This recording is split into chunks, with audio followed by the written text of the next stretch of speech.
Indigenous टेलिभिजनको जनसवाल कार्यक्रममा सबभन्दा पहिला म श्रीकृष्ण महर्जनको तर्फबाट जोजलपा नमस्कार अनि अभिवादन।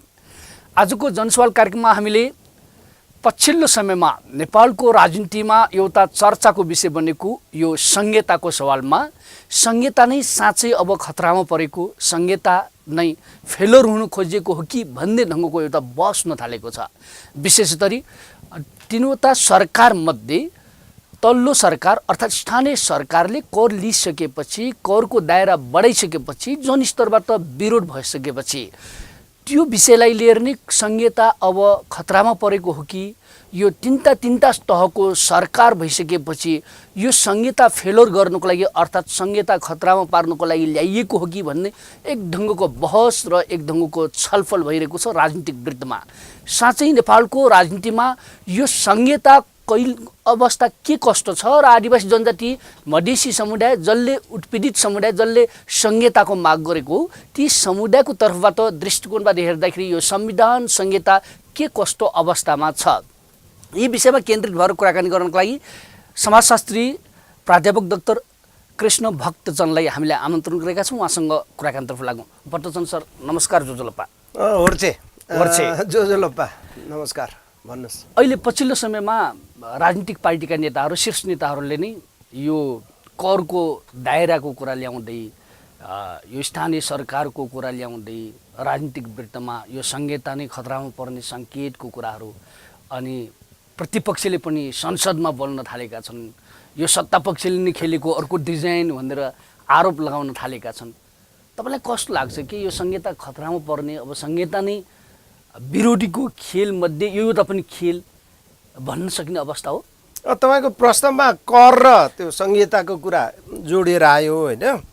अब यो करको कुरा हेऱ्यो भने अथवा त्योसँग संहितालाई जोडेर अथवा संहिताको कुरासँग करसँग जोडेर हेऱ्यो भने यो देखिने कुरा एउटा होइन, बाहिर सतही तहको एउटा, भित्र खोतलेर हेर्दै अर्को, यो दुइटै पक्षलाई बुझ्नुपर्छ जस्तो लाग्छ। अब भित्रको खोतलिने कुरा के हो भने संहिता खतरा त यसको 2015 को संविधान बनाउँदादेखि चाहिँ यो खतरामै जन्मेको संविधान हो। किनभने धेरै मधेसीहरूको, थारूहरूको टाउको र छातीमा गोली हानेर आदिवासी मधेसी आन्दोलन, दलित आन्दोलन होइन, यो पहिचानको आन्दोलनहरूले त्यत्रो व्यापक विरोध गर्दाखेरि पनि र पहिलो संविधान सभामा उत्कर्षमा पुगेर सबैले मानेको कुरालाई फेरि पछाडि फालेर, अन्तरिम संविधानले मानेको कुराहरूलाई पनि पछाडि फालेर खस आर्य नस्लवादी सर्वोच्चतामा होइन, अनि यो मेरो हिसाबमा यसलाई खस आर्य नस्लवादी संहिता, खस आर्य नस्लवादी संविधान चाहिँ जुन लादियो, अनि त्यसैको परिणामहरूको हो। त्यसकारण खतरा त त्यही बेलादेखि खतरामा छ संविधान। किनभने पहिचानसहितको संविधान, पहिचानसहितको संहिता भएको भए शान्ति र समृद्धितर्फ अगाडि जान सम्भावना हुन्थ्यो। तर अहिले देखिएको शान्ति त त्यो केही क्षणिक शान्ति मात्रै हो। त्यो त्यसले पछि चाहिँ ठुलो द्वन्द्व निम्त्याउने कुरा धेरैले पत्र पत्रिकामा अथवा टेलिभिजनहरूमा अथवा आफ्नो लेख रचनाहरूमा, प्राज्ञिक बहसहरूमा त्यो कुरा उठाउँदै आएको नै छ होइन। त्यसकारण पहिलो कुरो जङ्गल ठिक छैन, जङ्गलै सङ्कटमा छ। जब जङ्गलमा सङ्कट छ भने कर जस्तो रुखहरू पनि त्यो त स्वाभाविक रूपमा सङ्कटमा हुन्छ। अब दोस्रो कुरा जे देखिएको छ भने के छ भने कुनै पनि राज्यको परिभाषा गर्दाखेरि त्यसलाई मुख्य आधारभूत कुरा, त्यसको गुदी तत्त्व भनेको जसको हिंसामा एकाधिकार छ र जसको करमा एकाधिकार छ त्यसलाई राज्य भन्छ। त्यही भएर माओवादी, त्यो जनयुद्ध कालमा माओवादीहरूले पनि हिंसामा एकाधिकार राखेको र कर पनि उठाउने गरेको हुनाले त्यो दुईटा सत्ता, पुरानो र नयाँ सत्ताको कुरा गर्थ्यो होइन।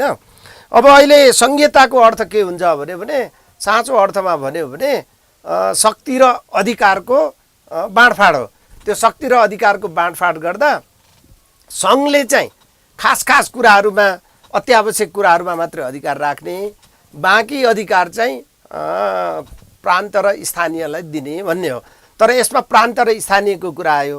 तर पहिलो संविधान सभामा मानेको, दोस्रो संविधान सभाले पनि त्यसलाई स्वीकार गरेको, अनि राज्य पुनर्संरचना आयोगले पनि त्यसलाई स्वीकार गरेको, दुईटै संविधान सभाले सुरुमा स्वीकार गरेको, तर अन्तमा त्यसलाई फ्याँकेको कुरा चाहिँ के भने एउटा सङ्घीय सरकार हुन्छ, अर्को चाहिँ प्रान्तीय सरकार हुन्छ।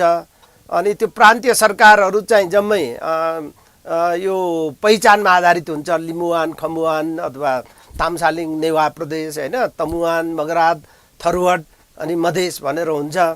अनि त्यसपछि चाहिँ त्यो मुनि आदिवासीहरूको आफ्नै सानो सानो जनसङ्ख्यामा विभिन्न ठाउँमा आफ्नो थातथलो भएको हुनाले स्वायत्तताभित्र पनि स्वायत्तता, आदिवासीहरूको विशेष क्षेत्र र राउटेहरू जस्तोको लागि चाहिँ संरक्षित क्षेत्र पनि हुन्छ भनेको।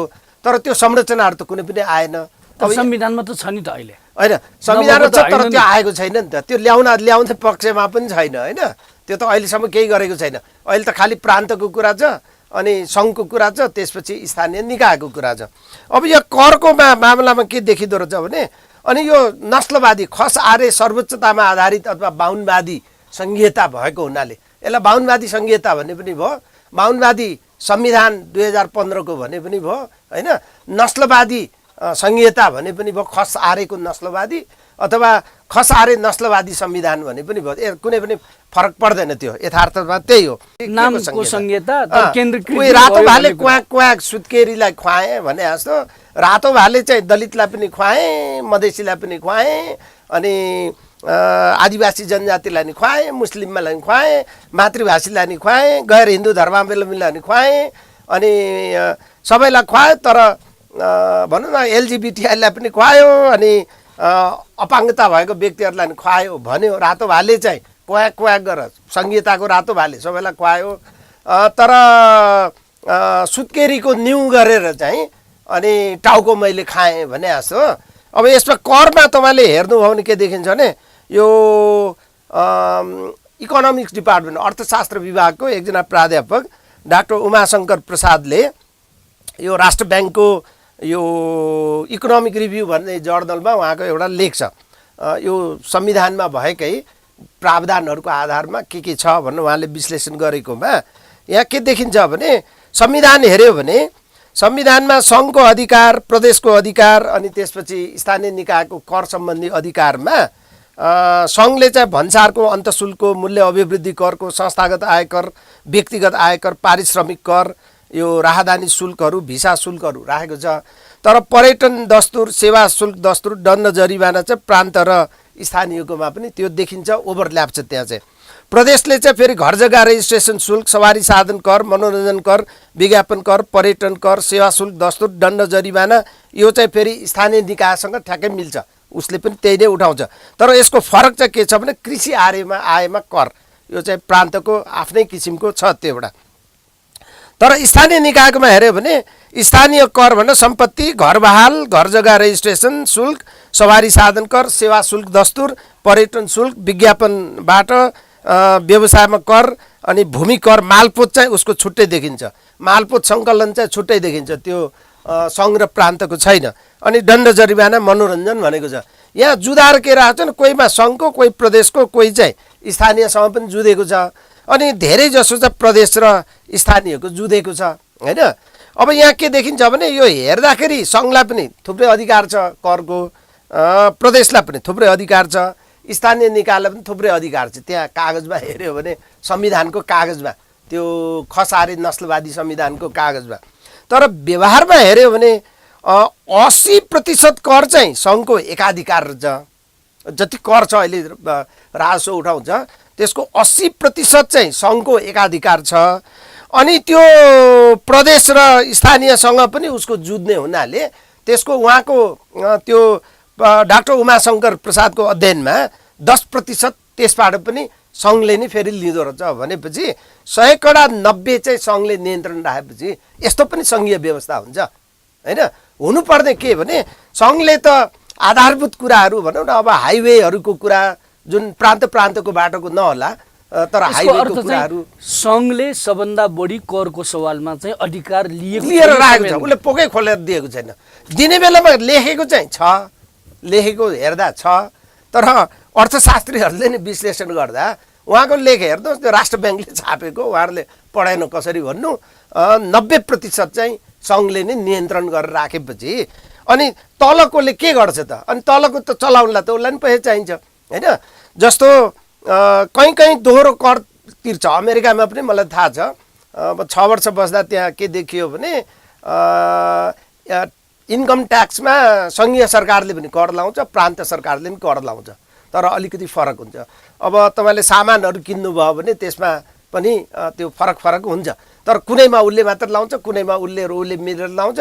तर समग्रमा हेरेर न्यायोचित ढङ्गले लगाउन कोसिस गर्छ। अब त्यहाँ पनि कहीँ विरोध गर्छ, कहीँ के गर्छ, तर कहीँ कुनै प्रान्तमा कम कर हुन्छ, कुनै प्रान्तमा बढी कर हुन्छ। त्यो फेरि प्रान्तको आफ्नो पनि हुनसक्छ होइन। तर अब नेपालमा चाहिँ यहाँ के देखियो भने अनि त्यो स्थानीय निकायले चाहिँ आफ्नो चलाउनलाई त उसलाई पनि चाहियो, प्रान्तलाई चलाउन उसलाई पनि चाहियो भने चाहिँ अनि उसले कर कहाँबाट निकाल्ने भन्दा अब कुनै न कुनै जुक्ति निकाल्नु पर्यो। त्यो निकाल्ने बेलामा अब अनुभव भएको अनि जनतासँग सोधेर, जस्तो संविधान नै भनौँ न आदिवासी जनजातिको स्वतन्त्र अग्रिम जानकार सहितको मन्जुरी लिएर गरेको भए होइन, मधेसीहरूसँग परामर्श गरेर मधेसीहरूको सुझाव अनुसार गरेको भए, दलितहरूसँग परामर्श गरेर दलितहरूको सुझाव अनुसार गरेको भए होइन, महिलाहरूसँग परामर्श गरेर महिलाहरूको सुझाव लिएको भए, अन्ध अपाङ्ग अथवा मुस्लिम अथवा मातृभाषी अथवा गैर हिन्दू धर्मावलम्बी अथवा भनौँ न अपाङ्गता भएको व्यक्तिहरूसँग सल्लाह गरेर त्यो अनुसार गरेको भए यो करहरूमा पनि त्यो अनुसार सबैसँग सल्लाह गरेर के उपयुक्त हुन्छ के अनुपयुक्त हुन्छ भनेर गर्दाखेरि चाहिँ त्यस्तो समस्या आउने थिएन होइन। तर यहाँ नदिएपछि अनुभव पनि छैन, अधिकार अलिअलि दिएको छ, अनि आफूलाई पैसा पनि चाहिएको छ, अनि फेरि एजेन्डा के छ भने त्यो अब यस्तो हुन्छ, चाहे त्यो प्रहरी होस् अथवा नेपाल सरकारकै काम कारबाही होस्, भनौँ न राज्यकै काम कारबाही होस्, व्यवस्थापिका कार्यपालिका न्यायपालिकाको सम्पूर्ण सार्वभौमसत्ता सम्पन्न जनताहरूलाई सकेसम्म सेवा र सुविधा दिने भन्ने नियतबाट भए चाहिँ आफूलाई कमभन्दा कम गरेर बढीभन्दा बढी कसरी गरौँ भन्ने हुन्थ्यो होइन। आफूले 1% को केही सुविधा पाएको छ भने 79% चाहिँ आफूले थपेर त्यसमा चाहिँ कसरी पुर्याउने भन्ने हुन्थ्यो। तर यहाँ दाउ चाहिँ के भयो भने 1% को पनि सेवा सुविधा चाहिँ नदिने, तर 79% चाहिँ आफै हाम गर्ने भन्ने भयो होइन।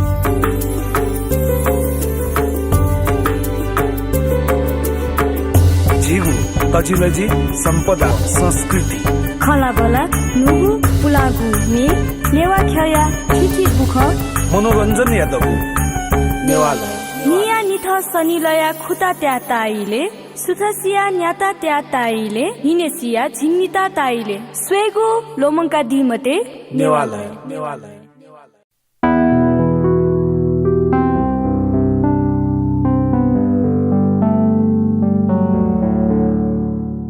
यसको अर्थ चाहिँ यो करको कारणले यो संहिताको विरोध गर्नेहरूलाई चाहिँ मलजल हुने भयो। अब यस्तो छ विरोध तथ्यलाई यसरी हेर्नुपर्छ, आवाजलाई अझ यसरी हेर्नुपर्छ। अब कर हेरेपछि के हो भने जनताले भोट खसालेर दियो होइन, भोट खसाल्यो, आफ्नो हक अधिकारहरू आफूलाई सेवा सुविधाहरूमा सरलता सहजता वृद्धि होला भनेर। तर अब कर बढी तिर्नु परेपछि त भोलि अर्को चुनावमा त सबैलाई फेरि सिल्टीमुर त खुवाउने त्यो पक्कै पनि छ, किनभने अहिले 2/3 आएको उल्टेर 1/3 जाने होइन। कि त काङ्ग्रेसले प्रतिपक्षमा राम्रो तरिकाले यो सबै कुरामा मिलाएर आफ्नो एजेन्डा राख्यो भने उसले पाउन नि सक्छ, तर विकल्पमा अहिले नेपाल कम्युनिस्ट पार्टी र काङ्ग्रेस चाहिँ खासमा माउनवादी र खस आर्यको पक्षधर भए हुनाले त्यसको विकल्पमा अर्को पार्टी उदाउन नि सक्छ यो करहरूको कारणले होइन। तर त्यो अलिक पछिको कुरा होला। तर यसमा मुख्य कुरा के भने त्यो हिन्दी फिल्मको गीत जस्तो हो के, मुन्नी बदनाम हो गई डार्लिङ तेरे लिए भने जस्तो संघीयता बदनाम हो गई। अब संघीयता चाहिँ यो करको कारणले बदनाम गर्न खोजेको के भने जसलाई संघीयता मन परेको छैन उनीहरूले विभिन्न तरिका हत्कण्डाहरू अपनाएर आदिवासी जनजाति दलित मधेसीहरूले हामीलाई यो संघीयता चाहिएन यो बेकार रहेछ भनोस् भन्ने गर्न खोजेको छ। तर कुरा के हो भने विश्व अनुभवबाट हामीले सिक्न सक्यौँ भने संघीयतालाई ठिक तरिकाले कुनै पनि कुरा संघीयताको मात्र होइन ठिक तरिकाले चलाउन सक्यो भने त्यसले राम्रो गर्छ। किनभने संसारभरि सङ्घीयताले विकास दिएको छ, मान्छेको समृद्धि दिएको छ, सुख बढाएको छ होइन। तपाईँले अहिलेको विकसित मुलुकहरू त्यो स्क्यान्डिनेभियन कन्ट्रिजहरू भनौँ न होइन, अथवा अमेरिकाकै कुरा गऱ्यो भने पनि जहाँ जहाँ सङ्घीयतालाई अपनाएको छ त्यहाँ एकदम विकासमा धेरै अगाडि बढेको छ। जहाँ जहाँ सङ्घीयता छैन त्यहाँ समस्या छ भन्ने कुरा प्राज्ञिकहरू सबैले र अरूले पनि त्यसलाई आत्मसात गरेको अवस्था छ। भनिसकेपछि अब रुसमा चाहिँ सङ्घीयता ल्यायो, सङ्घीयता ल्याएर अहिलेको हाम्रो नेपालको जस्तै त्यहाँ चाहिँ खस हारेको ठाउँमा रुसीहरूको रसियनहरूको सर्वोच्चता, अनि त्यसपछि यहाँको खस नेपाली भाषा जस्तो रसियन भाषाको सर्वोच्चता लादेपछि त्यो चाहिँ विखण्डन भएको। हाम्रो यहाँ पनि त्यो सम्भावना त्यो पक्कै पनि छ होइन। अनि दोस्रो चाहिँ के भने युगोस्लाभियामा कम्युनिस्ट पार्टीले कन्ट्रोल गर्यो, सङ्घीयता चाहिँ दियो, तर ठ्याक्कै नेपालको जस्तै फेरि यहाँ पनि कम्युनिस्ट पार्टी छ। अनि सङ्घीयता प्रान्तहरू सबै दिने, स्वायत्त प्रान्त भन्ने अधिकार जति यहाँको जस्तो उही केन्द्रमा च्याप्पै समातेर राख्ने, अहिले यहाँ 90% कर समातेर राखे जस्तो भनेपछि अनि त्यसको कारणले युगोस्लाभियामा फेल भएको। यहाँ पनि त्यो सम्भावना छ, नेपालमा पनि त्यस्तो सम्भावना छ, यहाँ पनि त्यो सम्भावना छ। अनि अर्को चाहिँ के छ भने तपाईँ इथियोपियामा र नाइजेरियामा, इथियोपियामा हेर्नुभयो भने सङ्घीयता चाहिँ दियो तर आधा मनले पुरा दिएन। त्यो अधकल्चो भात चाहिँ पकाएर खुवाइयो तर भात पस्केर दिने बेलामा त्यो कस्तो भात दियो भन्दा आधा काँचो भात दियो। अनि आधा काँचो भात खाएपछि छेरपाटे लाग्ने भयो भनेपछि त्यो इथियोपियामा चाहिँ त्यो समस्या भयो। नाइजेरियामा चाहिँ के हो भने पहिला दिने बेलामा जति दिनुपर्ने त्यो त्यति प्रान्तहरू नदिएको, कम दिएको कारणले अनि त्यसमा चाहिँ बढेर गयो, वात्तै बढेर गयो। नेपालमा हेऱ्यो भने जहाँ जहाँको खराब कुरा छ, कालो भनौँ न यो हामी कालो मन भन्छौँ नि, जहाँ जहाँ त्यो कालो मनबाट कामहरू भएको छ त्यो कालो मनको कुराहरू जम्मै यहाँ चाहिँ राखिएको छ। अनि राखिसकेपछि अनि त्यसको परिणति के हुन्छ भने यो त फेलियर त अवश्य मावि छ, तर त्यो आफूले संरचनागत कारणले गरेकोबाट असफल भएको भन्ने बनाउन चाहँदैन होइन। यो चाहिएको पनि छैन, उनीहरूलाई एकदम केन्द्रीकृत पहिलाको जस्तै चाहिएको छ भनिसकेपछि अनि यो करहरू जस्तो कुराहरू अथवा अरू कुनै कुराहरूमा उठाएर यसलाई चाहिँ असफल बनाउनेपट्टि नै त्यो खस आरे नस्लवादी अथवा खस आरे सर्वोच्चतावादी अथवा बाहुनवादीहरूको प्रयत्न त्यतैपट्टि देखिन्छ। यसको अर्थ चाहिँ अब तपाईँको विश्लेषणमा पनि तपाईँ समाजशास्त्रीको हिसाबले हेर्दाखेरि पनि संहिता अब झन्झन खतरामा जाने चाहिँ सङ्केत चाहिँ तपाईँले संविधान संहिता भने नभन्नुहोस् न, संहिता त यो कुन खालको संहिता होइन? अहिलेको संहितालाई संहिता मान्नुहुन्न? तपाईँको यस्तो छ, आलुको बोरामा तपाईँ आलु किन्न जानुभयो होइन, आलुको बोरामा संसारको संहिता अथवा एकात्मक राज्यको बोरामा आलु चाहिँ कुहिएको छ भने त्यो कुहिएको आलुलाई नै आलु नै भनेर तरकारी पकाएर खानुहुन्छ र? त्यो कुहिएको आलु त आलु नै होइन नि, त्यो त कुहिसकेपछि त सडे गलेको वस्तु हो नि त होइन। यहाँको संहिता त वास्तविक अर्थको संहिता होइन नि। वास्तविक अर्थको संहिता हुने भए त शक्ति र अधिकार चाहिँ त्यो राम्रोसँग वितरण हुन्छ, न्यायोचित वितरण हुन्छ।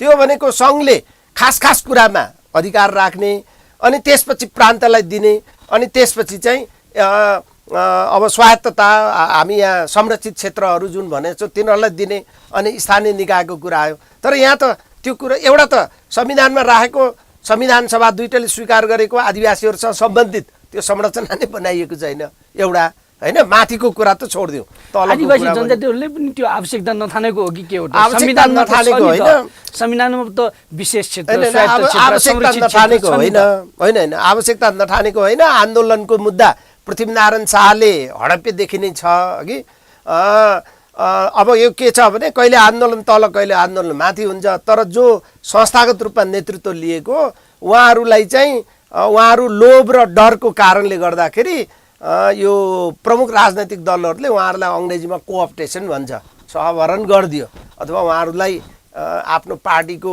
कब्जाभित्र राखिदिएको कारणले अहिले तल आम जनताहरू जो उद्वेलित छ, जो एकदम उकुस मुकुस भइरहेछ, उहाँहरू चाहिँ नेतृत्व खोजिरहेको छ।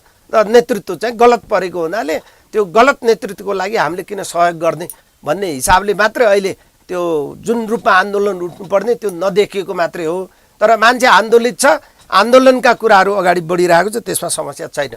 त्यसकारण यो ढिलो चाँडो यसको छिनोफानो चाहिँ हुन्छ। जस्तो नेवा स्वायत्त राज्य अथवा नेवा स्वायत्तता, मगराज स्वायत्तता, थरुवाड स्वायत्तता, मधेस स्वायत्तता दिएपछि त्यो अनुसारको पुरा अधिकारहरू पनि दिने भयो। अहिले हेऱ्यो भने त नाम त प्रान्त छ, प्रान्तको केही पनि अधिकार छैन होइन। जम्मै अधिकार त केन्द्रसँग छ, स्थानीयसँग छ, त्यो स्थानीयको पनि जम्मै अधिकार केन्द्रले लगाम समातेर बसेको छ भनिसकेपछि त यो सङ्घीयता त फेल पहिल्यै थियो। मैले भने 15 सालको संविधान लागू गर्दाको दिनदेखि नै फेल हो है। केहीले मात्रै बत्ती बालेको, धेरैले बत्ती निभाएकै हो, हामीले बत्ती निभाएकै हो। त्यसकारण यो पहिल्यै फेल हो। यो फेल हुनु चाहिँ आश्चर्य होइन, तर सफल हुनलाई एकात्मक त झनै फेल हो, त्यो त कुनै पनि गुन्जाइस छैन।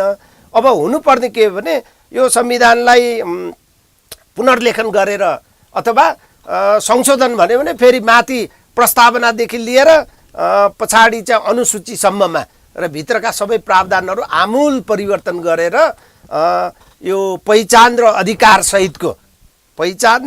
सहितको सङ्घीयता भयो भने हामी ठिक ट्र्याकमा हिँड्छौँ।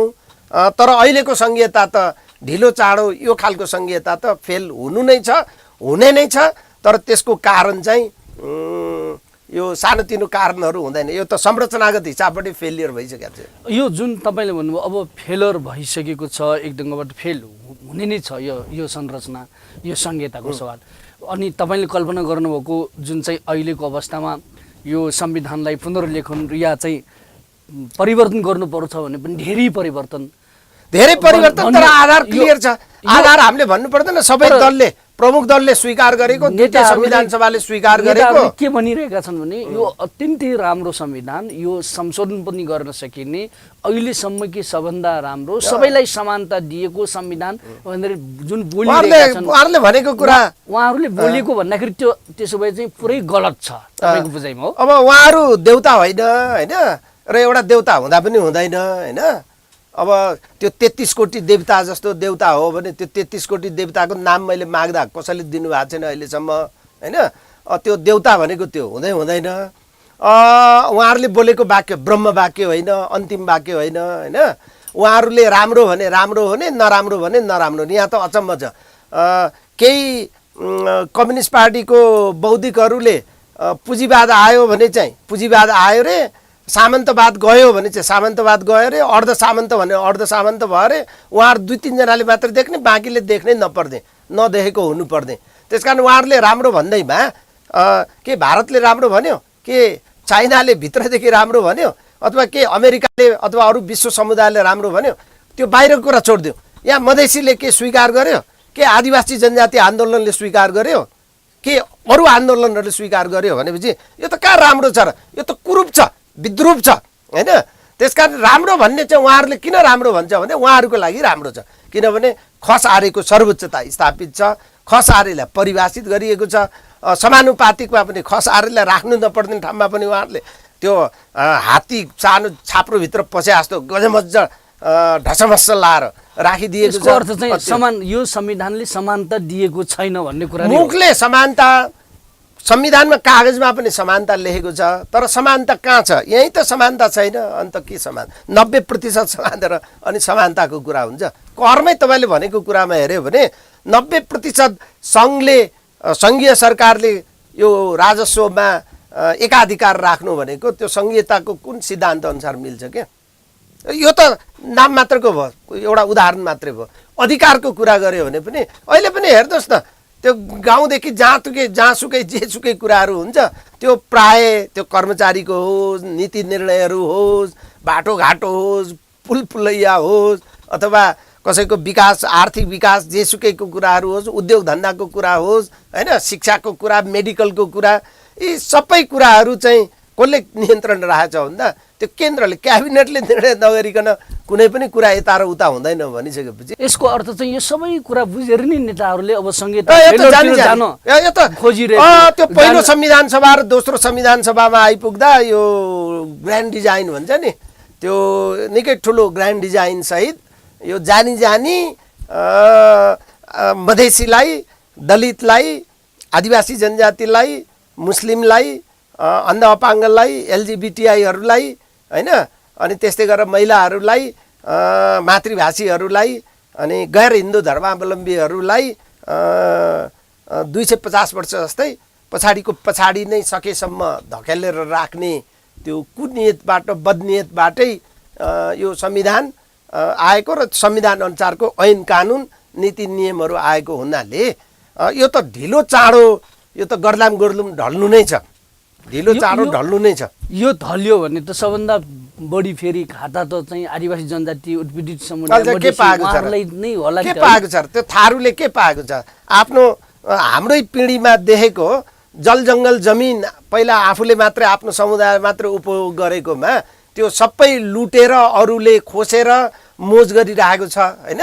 अब भाषादेखि लिएर धर्म संस्कृति सबै त्यो लुटेर अर्कोले लिइसकेको अर्थ चाहिँ यो बाँकी के छ र यो चिज चाहिँ यो संहिताको नाममा जुन आएको तपाईको परिभाषा अनुसार यो ढले पनि हुन्छ यो अहिलेको यो संहिता ढले पनि हुन्छ भनेको छैन मैले। यो अहिलेको जुन बदनियतपूर्वक ल्याइएको संहिताको नाममा एकात्मकताको जुन कुरा छ, संहिताको नाममा शक्तिको अधिकारको बाँडफाँडको नाममा पहिचानलाई निषेध गरेर जुन खालको यो प्रशासनिक अथवा एकात्मक संरचनाको प्रवृत्ति ल्याउने संहिता छ त्यो चाहिँ ढल्नु नै छ।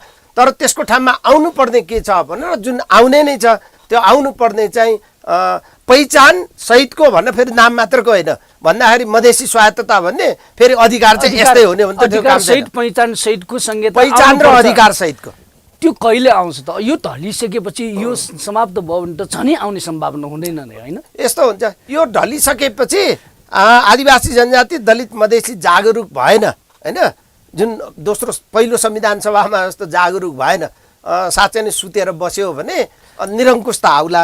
तर निरङ्कुशता आए पनि त्यो टिक्नेवाला छैन, झन् छिटो जान्छ हैन, झन् त्यो छिटो जान्छ। त्यसकारण यहाँ गैर लोकतान्त्रिक खालको कुनै पनि गुन्जाइस छैन, त्यसले कसैले पनि नसोचे हुन्छ हैन। तर संहिताको विकल्पमा संहिता नै आउनु पर्यो, यो संहिताको विकल्पमा यो गलत संहिताको ठाउँमा सही संहिता आउनु पर्यो भन्ने कुरा। र सही संहिता के हो भने जुन आम सार्वभौमसत्ता सम्पन्न नेपाली जनताहरू त्यो विविधता छ र त्यो विविधतामा जुन एकता छ त्यो विविधताले खोजेको, मधेसीले खोजेको, आदिवासी जनजातिले खोजेको, दलितले खोजेको, मुस्लिमले खोजेको, मातृभाषीले खोजेको, गैर हिन्दू धर्मावलम्बीहरूले खोजेको, अन्ध अपाङ्गले खोजेको, अनि तेस्रो लिङ्गीहरूले खोजेको, अनि महिलाहरूले खोजेको त्यो अधिकार सम्पन्न त्यो संहिता जहाँ कि तपाईको सङ्घले खास अधिकार मात्र राख्छ, धेरै अधिकार राख्दैन अहिलेको जस्तो परराष्ट्र सम्बन्धहरू अथवा मुद्राका कुराहरू अथवा सुरक्षाका कुराहरू हैन, अथवा अन्तर प्रान्तीय जुन संरचनागत कुराहरू छ, इन्फ्रास्ट्रक्चरहरू, त्यस्तो कुराहरूमा चाहिँ केही अधिकार राख्ने। अनि धेरै जसो अधिकार चाहिँ अब नेवा, मधेस अनि तामसालिङ भन्ने कुरा पहिचानको आधारमा प्रदेश र पहिचानको आधार मात्र भन्दाखेरि नेवा प्रदेश भन्ने, थरुवट भन्ने, अनि अधिकार चाहिँ आदिवासी जनजातिको अधिकार सम्बन्धी संयुक्त राष्ट्रसङ्घको घोषणापत्र र अन्तर्राष्ट्रिय श्रम सङ्गठनको महासन्धि नम्बर 169ले प्रत्याभूत गरेको, नेपाल राज्यले स्वीकार गरिसकेको त्यो महासन्धि अन्तर्राष्ट्रिय कानुन अनुसार अधिकार नहुने हो भने त फेरि त्यो नाम मात्र त के काम भयो र हैन। त्यसकारण नाम पनि चाहियो र अधिकार पनि चाहियो, यो दुईटा सुनिश्चित गर्दै दिन चाहिँ ढिलो चाँडो आउँदैछ। म चाहिँ एकदम आशावादी छु हैन। अब यो जानै पर्छ, यो गइसकेपछि अनि पहिचान र अधिकार सहितको संहिता आउनै पर्छ। तर त्यो अब आज आउँछ कि वर्ष दिनपछि आउँछ कि 5 वर्षपछि आउँछ कि अथवा हाम्रो पिँढीपछि आउँछ कि, अब यो कुरा त ज्योतिषले भने जस्तो त्यो भविष्यवाणी गरेर भन्न सकिने कुरा होइन। तर आउँछ भन्ने कुरामा तपाईलाई ग्यारेन्टी छ, त्यो चाहिँ निश्चित छ। भक्तजनजी तपाईँ आइदिनु भयो, यति धेरै कुरा राख्नुभयो संहिताको सवालमा, तपाईलाई धेरै धेरै धन्यवाद। यो मौका दिनुभएको तपाईँलाई धन्यवाद होर्चे जोजलपा।